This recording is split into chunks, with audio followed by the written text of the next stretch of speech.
बच्चों, आज हम सभी कक्षा 10 की जो हिंदी है उत्तर प्रदेश माध्यमिक शिक्षा परिषद के अंतर्गत और इस हिंदी विषय के अंतर्गत जो पाठ्यक्रम निश्चित है उस पाठ्यक्रम के अंतर्गत जो है 70 नंबर के प्रश्न पत्र में 10 नंबर का हिंदी साहित्य का इतिहास से संबंधित प्रश्न पूछा जाता है। उसका पाठ्यक्रम जो है मैं बता दूं आप लोगों को। पहला जो है पाठ्यक्रम है रीतिकाल। ठीक है, तो आज मैं उसी टॉपिक को बता रहा हूं आप लोगों को। तो रीतिकाल से पहले कैसी बने पृष्ठभूमि थी जो आपका इस काल को जो है रीतिकाल कहा गया, ये मैं आप लोगों को बता दें कि 1707 में औरंगजेब की मृत्यु के बाद जो उस समय के जो व्यवस्थावत औरंगजेब की व्यवस्था के कारण जो है मुगलों की अधीनता स्वीकार किए थे, उसके मरने के बाद वो जो है जो छोटे छोटे जो रियासत थे, राज्य थे, ठीक है, जो अधीनता स्वीकार किए थे वो अपने को स्वतंत्र राज्य के रूप में घोषित कर लेते हैं और वो जो है एक साधन संपन्न शक्तिशाली शासक के रूप में शान शौकत और सुख सुविधा से संपन्न रहते थे। और इसी के साथ साथ जो जमींदार और सामंत थे वो भी शान शौकत से रहते थे और ये सभी राजा अपने यहाँ दरबार की व्यवस्था करते थे। उसके अंतर्गत जो है स्थायी रूप से एक पद सृजित हो गया था, दरबारी कवि। तो ये जो कवि होते थे चूंकि राजा की स्वीकृति से ही रहते थे, राजाश्रय में रहते थे, इसलिए उनका परम जो है कर्तव्य था कि कैसे राजा रानी खुश रहें। इसके लिए ये सभी जो है द्वापर युग के जो राधा और कृष्ण हैं उनके बहाने कैसे राजा रानी खुश रहें, ठीक है, ऐसी श्रृंगार परक रचनाओं को ज्यादा करते थे। तो ये जो है रीतिकाल की जो है पृष्ठभूमि है, पूर्व पृष्ठभूमि।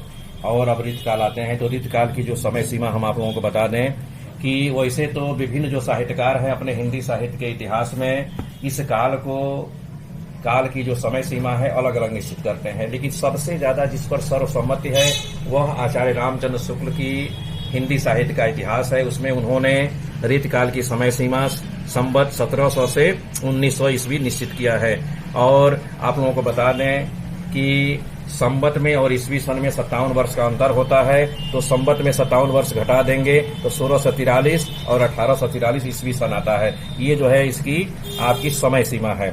और इसके नामकरण के बारे में आप लोगों को बता दें कि विभिन्न साहित्यकार अपने हिंदी साहित्य के इतिहास में जो संवत 1700 से 1900 की जो समय सीमा है इसमें जो साहित्य सृजन हुआ है उसका नामकरण अपने अपने मत के अनुसार अलग अलग करते हैं। जो देखिए जो रीतिकाल है इसको जॉर्ज गियर्सन और आचार्य रामचंद्र शुक्ल, ये जो समय सीमा है 1700 से 1900 इसको रीतिकाल कहते हैं। ठीक है, और अलंकार काल आपका अलंकार और अलंकृत काल जो है अलंकार काल चतुर्सेन शास्त्री और अलंकृत काल मिश्र बंधु करते हैं। ठीक है, अपने हिंदी साहित्य के इतिहास में श्रृंगाल काल आचार्य विश्वनाथ प्रसाद मिश्र बताते हैं इस काल को, और अंधकार काल त्रिलोचन शास्त्री हैं। इसी प्रकार से कला काल जो है रामेश्वर शुक्ल रसाल बताते हैं। और अब आप लोगों को हम रीतिकाल के कवि जो महत्वपूर्ण हैं उनको बता रहे हैं। ठीक ना, देखिए केशव हैं, आचार्य केशव हैं, सेनापति हैं, देव कवि हैं, पद्माकर हैं, मतीराम हैं, भिखारी दास हैं, बिहारी लाल हैं, रसखान हैं, घनानंद। ठीक है, ये महत्वपूर्ण कवि हैं। आप लोगों को ये भी बता दें कि ये जो साहित्यकार हैं जो जिन्होंने हिंदी साहित्य का इतिहास लिखा है इस काल की समय सीमा जो संवत 1700 से 1900 है, इसकी समय सीमा जो ये समय सीमा है इसके अंतर्गत जो है जो कवि हुए हैं उनको जो है 3 श्रेणियों में बांटे हैं।